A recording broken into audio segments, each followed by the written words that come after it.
Alhamdulillahi Rabbil Alamin, wassalatu wassalamu ala khataman nabiyyin, amma ba'd, fa'a'udhu billahi minash shaitanir rajim, bismillahir rahmanir rahim. Mes chers frères en islam, répétez après moi. As-salatu wassalamu alayka ya Rasulallah, wa ala alika wa ashabika ya Habiballah. As-salatu wassalamu alayka ya Nabiyallah, wa ala alika wa ashabika ya Nurallah. Nawaitu sunnat al-i'tikaf. Mes chers frères en islam, il y a beaucoup de bienfaits à réciter la salat ala nabi, c'est-à-dire le Duroud Sharif sur le bien-aimé prophète sallallahu ta'ala alayhi wa sallam. Il est rapporté dans un livre qui s'appelle Arba'in et Attar, volume 2, page 7, hadith numéro 7, que le bien-aimé prophète sallallahu ta'ala alayhi wa sallam a dit: j'ai vu un incident étrange hier soir. Un de mes ummati marchait sur le pont de Sirat, parfois en rampant et parfois il marchait à genoux. Alors la salat, le duroud qu'il avait envoyé sur moi est arrivé. La salat, le duroud, lui a attrapé la main et l'a fait tenir sur le pont de Sirat jusqu'à ce qu'il traverse. Subhanallah. En d'autres termes, dans ce hadith, il est expliqué que la salat, le duroud sharif, lui a fait traverser le pont de Sirat et l'a emmené au paradis. Subhanallah. Un poète, il dit: au jugement sur la balance et le pont. Au jugement, au jour du jugement, sur la balance, lorsqu'on pèsera nos actions, et sur le pont de Sirat qu'on devra traverser. Le pont de Sirat étant plus fin qu'un cheveu et plus tranchant qu'un couteau. Et le poète, il dit: au jugement, sur la balance et le pont, il t'aidera le nom de Muhammad sallallahu alayhi wa sallam. Mon navire, mon embarcation est en train de couler, vient à mon aide le nom de Muhammad sallallahu alayhi wa sallam. C'est-à-dire que lire le Duroud Sharif, lire la salat ala nabi, ça nous aidera et dans la tombe, ça nous aidera et au jour du jugement, et ça nous aidera sur le pont de Sirat que chaque personne devra traverser pour atteindre le paradis. Donc avec amour, avec respect, avec honneur pour le prophète alayhi salatu wa salam, récitons une fois la salat et le Duroud Sharif. Sallu ala al-habib, sallallahu ta'ala ala Muhammad, sallallahu alayhi wa sallam. Chers frères en islam, Allah Azza wa Jal dit dans le Saint Coran: وَذَلَّلْنَا عَلَيْكُمُ الْغَمَامَ وَأَنزَلْنَا عَلَيْكُمُ الْمَنَّ وَالسَّلْوَى كُلُوا مِن طَيِّبَاتِ مَا رَزَقْنَاكُمْ وَمَا ظَلَمُونَا وَلَكِن كَانُوا أَنفُسَهُمْ يَظْلِمُونَ صدق الله العظيم وصدق رسوله النبي الكريم. Traduction de Kanzul Iman. Et nous fîmes des nuages votre voile, et fîmes descendre sur vous man et salwa, c'est-à-dire des aliments spéciaux. Et Inch'Allah, on essaiera de comprendre qu'est-ce que c'est man et salwa. Manger de nos choses pures fournies par nous, et en n'obéissant pas à nos ordres, ils ne nous firent pas de mal du tout. Ils ne nous firent pas de mal du tout. Oui, ils se faisaient du tort à eux-mêmes. Chers frères en islam, nous venons d'avoir le privilège d'écouter le verset 57 de Surat Al-Baqarah. Dans ce verset, un événement étonnant et très instructif a été décrit. Venons, nous allons tout d'abord écouter cet événement rempli de leçons. Puis nous écouterons l'explication de ce verset sacré et les leçons qui en découlent. Chers frères en islam, l'événement est le suivant, écoutez bien.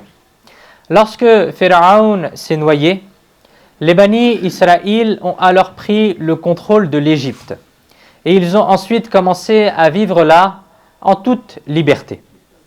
Retenons que la terre d'origine des Bani Israël était la Syrie, était la Palestine et le Bayt al-Muqaddas, c'est-à-dire Jérusalem.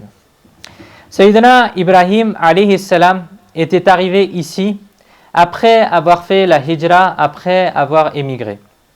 Et Sayyidina Yaqub alayhi salam, qui est le petit-fils de Sayyidina Ibrahim alayhi salam, vivait également ici dans une région que l'on appelle Qana'a, c'est-à-dire en français Canaan.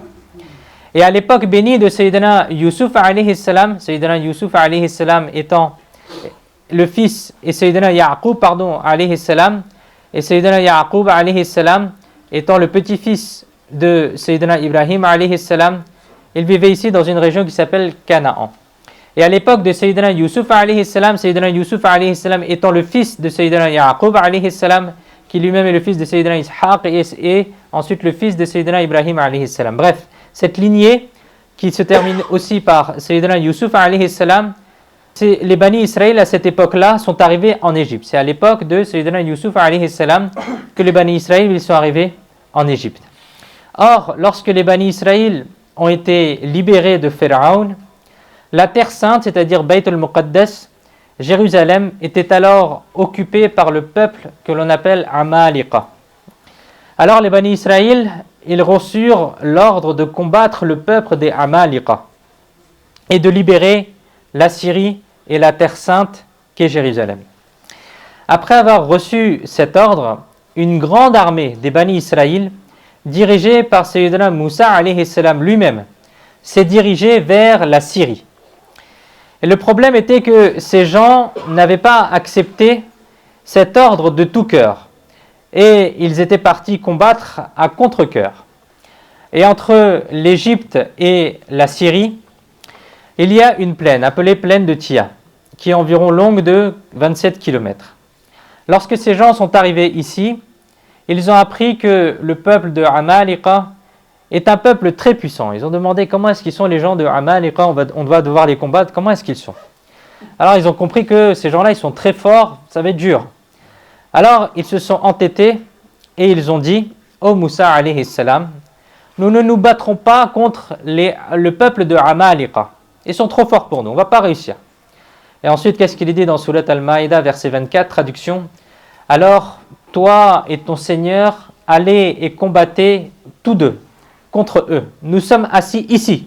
C'est ce que les gens qui étaient avec Sayyidina Moussa alayhi salam ont dit. Allez combattre vous, Sayyidina Moussa alayhi salam va combattre toi avec ton Seigneur, nous on reste ici.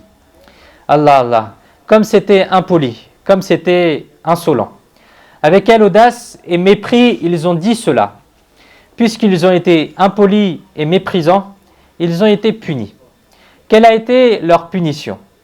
Ils ont été emprisonnés dans ce même endroit où ils s'étaient arrêtés, qui s'appelait Tia.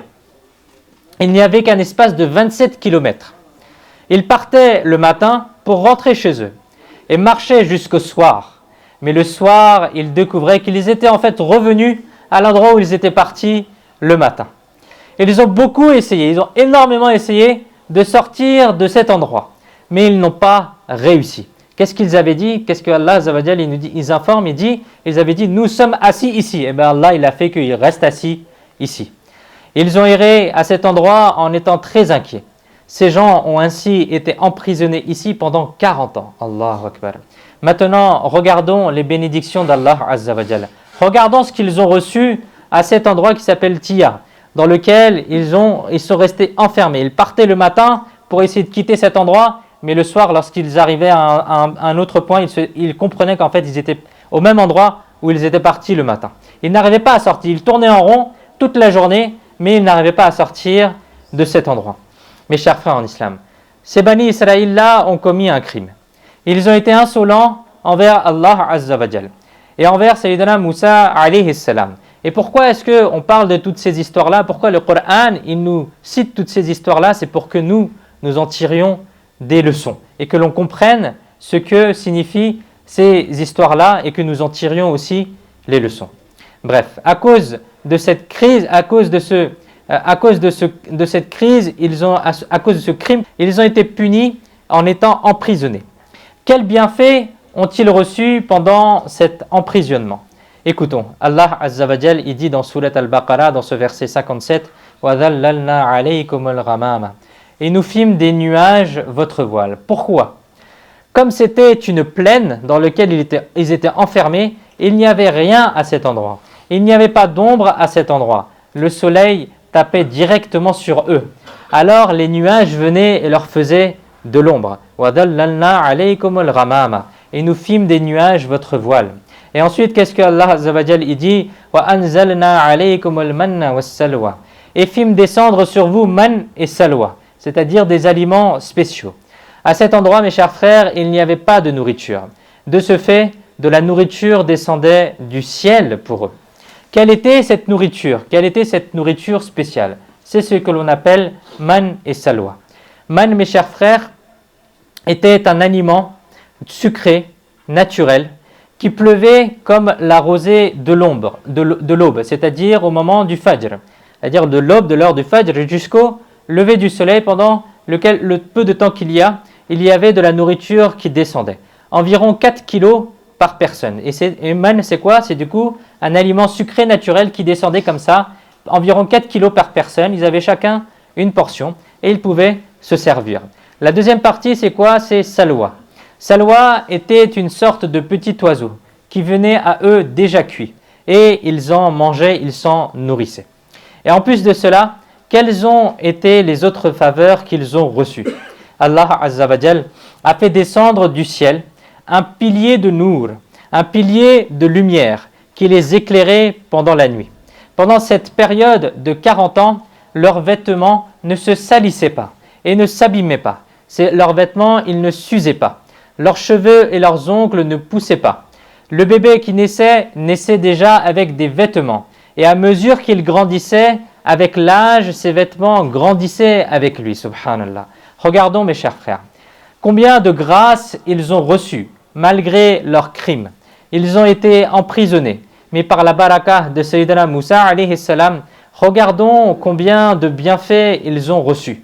Mais la manière d'être de ces gens était étrange. Ils commettaient des crimes, ils recevaient une punition. Dans cette punition, il y avait encore plus de bienfaits, encore plus de ni'ma. Mais au lieu de remercier Allah Azza wa Jal pour les bienfaits qu'ils recevaient, ils commettaient encore plus de crimes. La même chose s'est produite à Tia. À cet endroit, mes chers frères, ils ont reçu toutes les facilités et ils avaient reçu qu'un seul commandement. Quel était ce commandement? Kulu min tayyibati ma razaqnakum. Mangez de nos choses pures fournies par nous. Autrement dit, vous recevez quotidiennement, tous les jours, de la nourriture pour chaque jour. Vous ne devez pas la conserver, vous ne devez pas la mettre de côté. Allah Azza wa Jal vous a donné votre nourriture aujourd'hui. Il vous en donnera encore demain. Alors ne mettez rien de côté pour demain. Mangez tous les jours tout ce que vous recevez. Les Bani Israël n'ont même pas obéi à cet ordre. Ils ont commencé à mettre de côté de la nourriture pour le lendemain. À cause de cela, ils ont subi 2 dégâts, 2 dégradations ils ont subi. Quels sont ces 2 problèmes qu'ils ont reçus? La première chose, c'est que cette nourriture a commencé à pourrir. Et la deuxième chose, c'est que la nourriture a cessé de descendre. Allah Azza wa Jal, il dit ensuite dans ce verset, وَمَا ظَلَمُونَ وَلَكِنْ كَانُوا أَنفُسَهُمْ يَظْلِمُونَ. Et en n'obéissant pas à nos ordres, ils ne nous firent pas de mal du tout. Oui, ils se faisaient du tort à eux-mêmes. En d'autres termes, mes chers frères, en n'obéissant pas au commandement, à l'ordre qui leur a été donné, les Bani Israël se sont fait du tort à eux-mêmes et ils ne se sont privés des bienfaits de ce bas monde et ont mérité la punition de l'au-delà. Chers frères en islam, il s'agit là d'un événement décrit dans le noble Coran qui est rempli de leçons. Nous apprenons beaucoup de choses à travers cela. La première leçon est, regardons, les Bani Israël n'ont pas obéi à l'ordre, au commandement d'Allah Azza wa Jal, alors quelle a été leur punition. Ils ont été emprisonnés dans une plaine, dans un endroit à ciel ouvert. Ils ont été surpris et confus. Ils allaient d'un endroit à l'autre, ils voyageaient toute la journée, mais ils revenaient à l'endroit d'où ils étaient partis. Nous apprenons donc que la désobéissance à Allah Azza wa Jal, mes chers frères, est une cause de surprise et d'inquiétude. Cela nous arrive. À plein de reprises au cours de notre vie, nous sommes entourés de soucis et de tracas. Nous terminons un problème qu'un autre apparaît. Notre fils est malade, il s'est rétabli maintenant. Maintenant, c'est le tour de notre fille qui tombe malade. Notre fille a été guérie, mais maintenant, c'est notre mère qui tombe malade. Notre mère s'est rétablie, mais maintenant, c'est nous qui tombons malades. Notre commerce ne fonctionnait pas, on a commencé à emprunter de l'argent et on n'a pas réussi à le rembourser. Et en plus de cela, on a dû fermer notre entreprise, bien qu'il venait à peine de décoller. L'inflation s'est accélérée, puis elle est revenue sous le contrôle, puis un autre problème est arrivé. Il arrive parfois qu'une personne se retrouve coincée dans des problèmes, elle s'efforce de s'en sortir. La personne fait des mains et des pieds, mais elle n'arrive pas à s'en sortir. Un poète a dit « Une autre rivière était en face de moi, Mounir étant le nom du poète. Une autre rivière était en face de moi, Mounir. En traversant une autre rivière, c'est ce que j'ai vu. » C'est-à-dire, j'ai traversé un problème, j'en vois un autre. J'ai traversé un problème, j'en vois un autre. J'ai traversé une rivière, j'en vois un autre. Autrement dit, je suis sorti d'un problème, j'étais sur le point de pousser un soupir et de dire « c'est bon, je suis soulagé » lorsqu'un autre problème s'est présenté devant moi. Pourquoi cela nous arrive-t-il ? Pourquoi nous n'arrivons pas à nous sortir des problèmes ? Nous devons réfléchir à cela. Et est-ce que ce n'est pas une punition à notre désobéissance et à nos péchés ? Est-ce que ce n'est pas dû au fait que l'on continue de dormir à l'heure du Fajr ? Est-ce que ce n'est pas dû au fait que l'on continue à faire nos activités et que l'on délaisse les prières de Zohr, de Asr et de Maghrib ? Est-ce que ce n'est pas dû au fait qu'à l'heure de Isha, on est très fatigué et l'on préfère dormir ? Est-ce que ce n'est pas dû au fait que nous n'allons jamais vers les bonnes actions que sont le fait de faire le zikrullah, de réciter la salat ala nabi, le durud sharif, de réciter les wird des wazaïf ou encore de réciter le Coran? Est-ce que ce n'est pas dû au fait que l'on fait des affaires basées sur l'usure, sur le riba? Est-ce que ce n'est pas dû au fait que l'on fait du mal aux gens, que l'on blesse les gens? Et il y a plein d'autres péchés que l'on pourrait citer en exemple et qui sont présents dans notre société.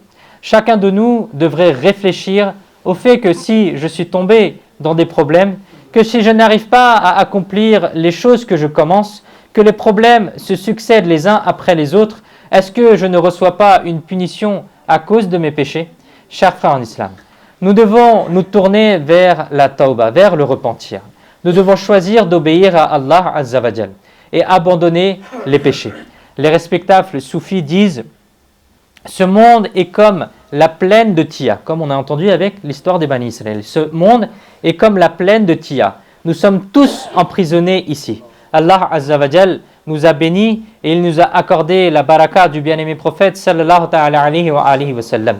Et il nous a envoyé une nourriture spéciale. Qu'est-ce que cette nourriture spéciale? C'est le noble Coran.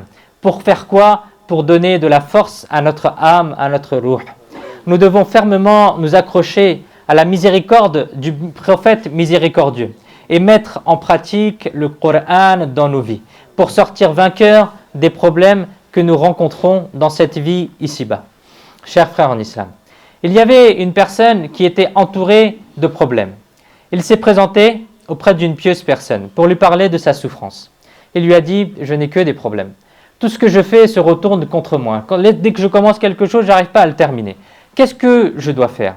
La pieuse personne, elle lui dit « Mon fils, est-ce que tu as déjà vu un tampon ?» Un tampon, quelque chose que l'on met sur un papier. Il répondit « Oui, j'en ai déjà vu. » La pieuse personne demanda encore « Est-ce que vous savez comment est l'écriture d'un tampon ?» Il répondit « C'est écrit à l'envers, parce que quand on va mettre sur un papier, il faut que ça soit à l'endroit. » Alors la pieuse personne, elle demanda « Pouvez-vous me dire comment se passe pour qu'elle soit à l'endroit? Comment est-ce qu'on fait pour que cette écriture revienne à l'endroit ?» Il répondit « Lorsque le tampon est mis sur le papier, les mots redeviennent droits. » Alors la pieuse personne dit alors « Tout comme un tampon, lorsqu'il pose son front sur le papier, toutes les lettres qui sont inversées redeviennent droites. De la même manière, toi aussi fais les ablutions, va à la mosquée et toi aussi pose ton front, c'est-à-dire prosterne-toi auprès de ton Créateur. Et Inch'Allah al-Karim, tes actions qui se retournent contre toi redeviendront droites. Subhanallah. Regardons mes chers frères, quelle est la morale de cette histoire? Comme le tampon, nous aussi, on doit essayer de se prosterner et de faire la ibada pour que nos actions aussi redeviennent droites et que nos problèmes aussi s'éloignent. Mes chers frères en islam, réfléchissons. Si nous choisissons d'obéir à Allah Azza wa Jal, d'abandonner les péchés et de faire des bonnes actions, alors notre dunya et notre akhira seront toutes les deux améliorées, Inch'Allah al-Karim. Allah Azza wa Jal dit dans Surat An-Nahl, verset 30, traduction, « Ainsi, Pour ceux qui ont fait le bien dans ce monde, il y a du bien pour eux. Et sans aucun doute, la demeure finale est la meilleure. Et il est dit dans le tafsir Siratul Jinan à propos de ce verset, une des significations de ce verset est que ceux qui croient et font des bonnes actions recevront une bonne récompense même dans ce bas monde. Mes chers frères en islam, il y avait une fois une vieille personne. Quelqu'un lui a demandé, mon cher, comment en êtes-vous arrivé à vous repentir et à adorer Allah Azza wa Jal? Il a alors raconté son histoire et a dit, je dirigeais un moulin, c'est-à-dire je faisais moudre de la farine. Je vivais dans un village. Pour faire la prière du vendredi, je devais aller très loin, à la grande mosquée de la ville. Et une fois, c'était la nuit entre jeudi et vendredi. Et il m'est arrivé une chose étrange. J'avais un champ que je devais arroser. J'avais également des grains que je devais moudre dans le moulin. J'avais un âne qui a soudainement cassé la corde qui la tenait et il s'est enfui.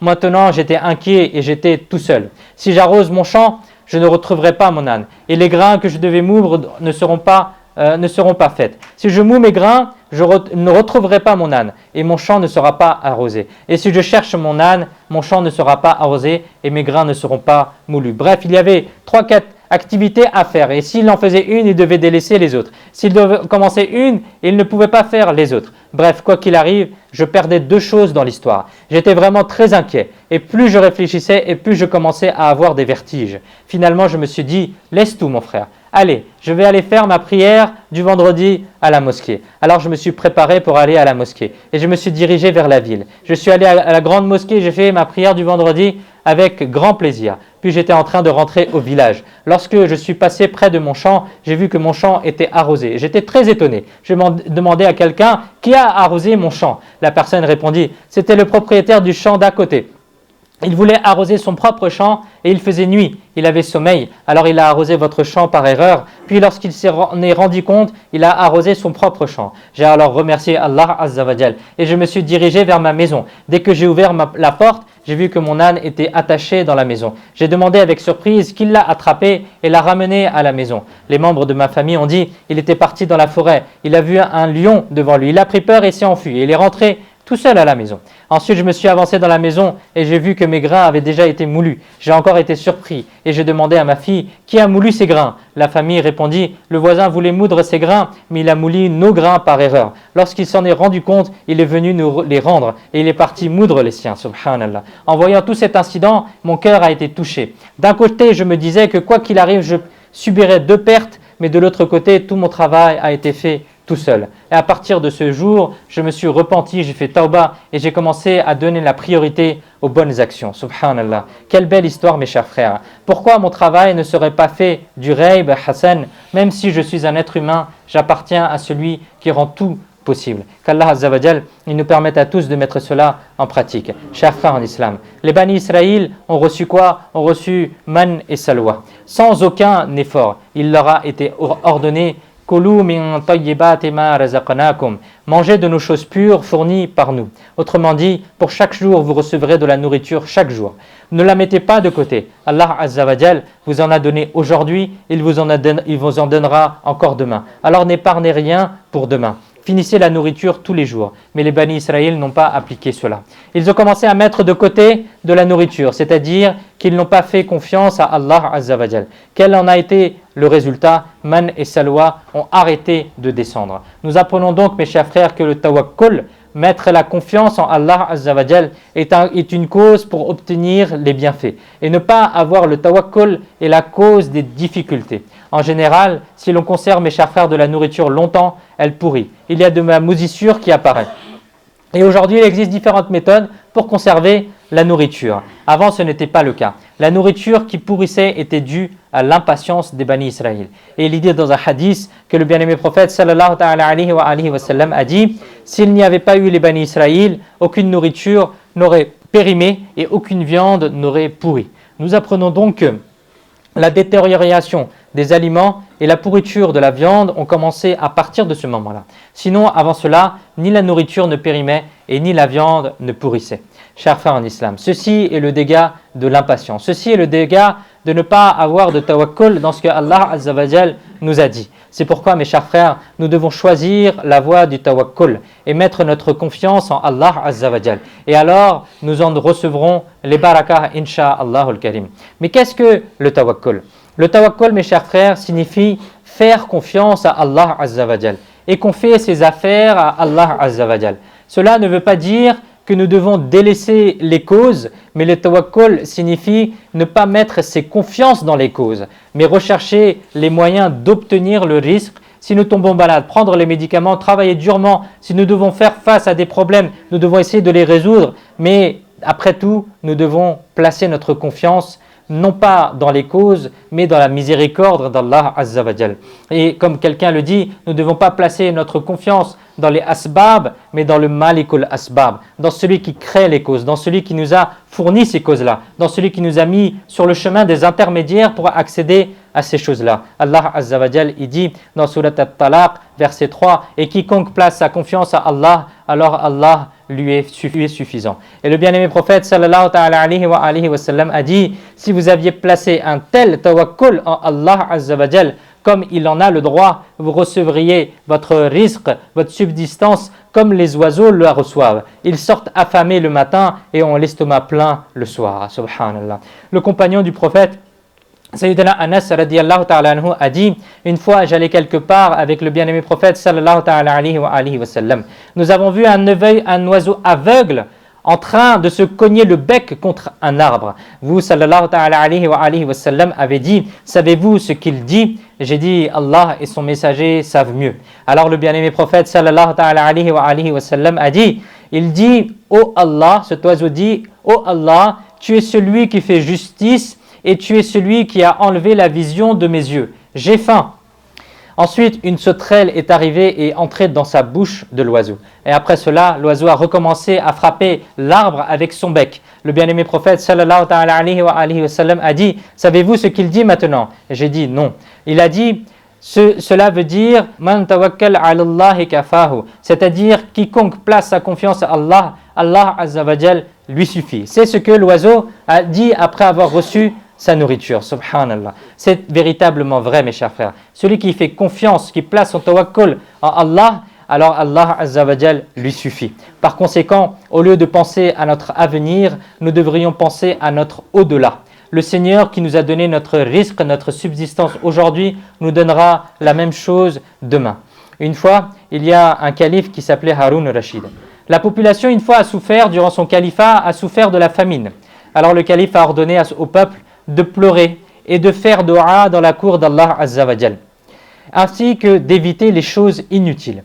À cette époque, les gens voyaient un serviteur qui avait l'air très heureux et satisfait. Il a été présenté dans la cour du calife Haroun al-Rachid. Le calife lui a demandé la raison de son bonheur. Pourquoi est-ce que tu es content alors qu'il y a la famine qui nous abat tous?